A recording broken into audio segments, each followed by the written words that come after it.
ഖത്തറിൽ നിന്നും മക്കയിലേക്ക് ഉംറയ്ക്ക് പുറപ്പെട്ട കുടുംബം സഞ്ചരിച്ച കാർ സൗദിയിൽ അപകടത്തിൽപ്പെട്ട് ഒരു കുടുംബത്തിലെ 3 പേർ മരിച്ചു. മംഗലാപുരം സ്വദേശികളായ മുഹമ്മദ് റമീസും ഭാര്യയും കുട്ടിയുമാണ് മരിച്ചത്. മക്കയിലേക്കുള്ള വഴിയിൽ ത്വായിഫിനടുത്ത് വെച്ചായിരുന്നു അപകടം.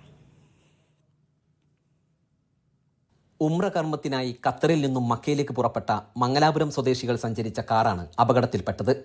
അപകടത്തിൽ ഒരു കുടുംബത്തിലെ 3 പേർ മരിച്ചു. 2 പേർക്ക് ഗുരുതരമായി പരിക്കേറ്റിട്ടുണ്ട്. മക്കയിലേക്കുള്ള വഴിയിൽ ത്വായിഫിലെത്തുന്നതിന് തൊട്ടു മുമ്പാണ് അപകടമുണ്ടായത്. ഇന്നലെ ഉച്ചയ്ക്ക് 3 മണിയോടെയായിരുന്നു സംഭവം. ഇവർ സഞ്ചരിച്ചിരുന്ന കാർ ഡിവൈഡറിലിടിച്ച് മറിയുകയായിരുന്നുവെന്നാണ് നിഗമനം.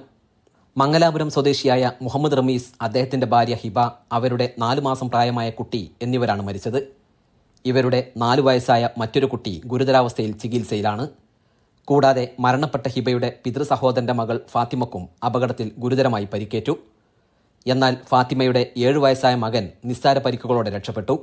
ഖത്തറിൽ നിന്ന് ബന്ധുക്കളോടൊപ്പം 2 വാഹനങ്ങളിലായി ഉംറയ്ക്ക് പുറപ്പെട്ടതായിരുന്നു ഇവർ. ആദ്യ വാഹനം ത്വായിഫിലെത്തി ഏറെ സമയമായിട്ടും പിറകിലെ വാഹനം കാണാത്തതിനെ തുടർന്ന് നടത്തിയ അന്വേഷണത്തിലാണ് കാർ അപകടത്തിൽപ്പെട്ടതായി കണ്ടെത്തിയത്. തുടർ നടപടികൾ പുരോഗമിച്ചു വരുന്നതായി സാമൂഹിക പ്രവർത്തകൻ മാലിക് ഇദ്ദിയ അറിയിച്ചു. Media 1, Jeddah.